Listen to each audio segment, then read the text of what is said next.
ब्राह्मण नेता का बसपा में आने से भाजपा में मचा हड़कंप। यूपी में ब्राह्मण करेगा भाजपा के छाती पर तांडव। जी हां दोस्तों, आपने बिल्कुल सही सुना। मैं हूं पराग मंद्रा, आप देखना शुरू कर चुके हैं नेशनल चौपाल। उत्तर प्रदेश में होने वाले 2027 के विधानसभा चुनाव और इस चुनाव में बहुजन समाज पार्टी जिस तरीके से अपनी सियासत करना शुरू कर चुकी है, ऐसे में भारतीय जनता पार्टी के लिए और समाजवादी पार्टी के लिए समय के साथ मुश्किलें बढ़ चुकी है। बता दें कि बहुजन समाज पार्टी के राष्ट्रीय अध्यक्ष बहन मायावती के जरिए उत्तर प्रदेश में तमाम विधानसभा सीटों पर संगठन को मजबूत करने के लिए जो दिशा निर्देश दिए गए, ऐसे में समीक्षा बैठकों का सिलसिला जारी है। बहुजन समाज पार्टी के पूर्व एमएलसी और साथ ही साथ मुख्य मंडल प्रभारी नौशाद अली और साथ ही उनके साथ विक्रम सिंह जाटव, इन तमाम दोनों मुख्य मंडल प्रभारी कानपुर में एक बैठक होती है, जिस समीक्षा बैठक में ब्राह्मण समाज के बड़े नेता अभिषेक शुक्ला, इन्होंने बहुजन समाज पार्टी का दामन थाम लिया है। भारतीय जनता पार्टी को दरकिनार कर बहुजन समाज पार्टी में शिरकत कर ली है। इसके पीछे की वजह उन्होंने बताई है कि ब्राह्मण समाज ने बड़े पैमाने पर भारतीय जनता पार्टी को वोट किया, सत्ता में लाने का काम किया, लेकिन आज ब्राह्मण समाज भी अपने आप को इस पूरे के पूरे उत्तर प्रदेश में महफूज, सुरक्षित नहीं महसूस कर पा रहा। ऐसे में अगर बात करेंगे बहुजन समाज पार्टी के राष्ट्रीय अध्यक्ष बहन मायावती की,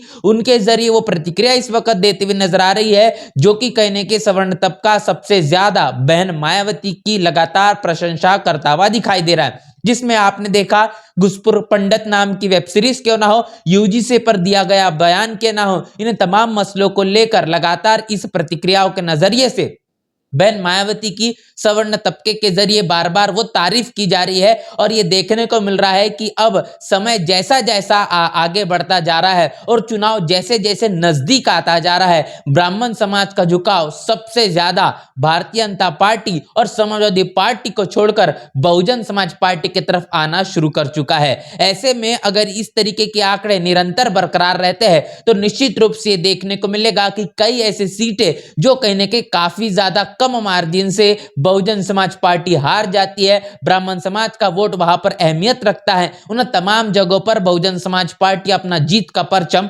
लहरा सकती है। तो अब देखना यह होगा कि जिस तरीके से लगातार ये प्रतिक्रियाएं देखने को मिल रही है, प्रतिक्रियाओं के आधार पर बहुजन समाज पार्टी के जरिए जो सियासत होते हुए दिखाई दे रही है, ऐसे में एक तरफ समाजवादी पार्टी पीडीए का नारा लगाती है, दूसरी तरफ कहीं ना कहीं उस तमाम मसलों को लेकर सियासी मैदान में नजर आ रही है, जिन मुद्दों को लेकर भारतीय जनता पार्टी भी अपनी राजनीति कर रहे हैं। तो ऐसे में समाजवादी पार्टी ये ध्रुवीकरण की राजनीति का बार बार शिकार होती है। अब देखना यह होगा कि बहुजन समाज पार्टी को लेकर जो उसका कैडर वोट है, वो दलित वोट बैंक किस तरीके से उसके साथ इंटैक्ट रहता है, जो हमेशा से होता हुआ दिखाई पड़ता है। अब जो भी तबका बहुजन समाज पार्टी से जुड़ेगा, वो कहने के बहुजन समाज पार्टी के नजरिए से सकारात्मक भूमिका के तौर पर या फिर बसपा के ग्राफ को बढ़ाने के हिसाब से ही देखा जाएगा। भाईचारा कमेटियों का निर्माण करने का काम बहन मायावती की दिशा निर्देश पर होता हुआ दिखाई दे रहा है, जिसमें मुस्लिम समाज और पिछड़े तबके को जोड़ने की बात कही जा रही है। यह वही मामला था जब 2007 में बहुजन समाज पार्टी ने पूर्ण बहुमत की सरकार बनाई।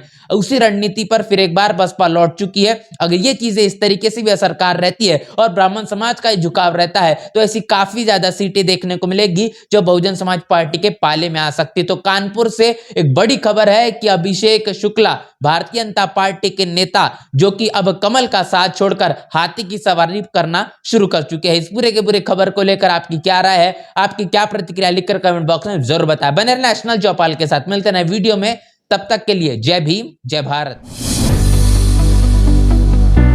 बहुजन समाज की हर खबर पाने के लिए चैनल को सब्सक्राइब करें, लाइक करें, शेयर करें। नेशनल चौपाल को बचाने के लिए ज्वाइन बटन क्लिक करके चैनल की सदस्यता लें और चैनल को आर्थिक मदद करें।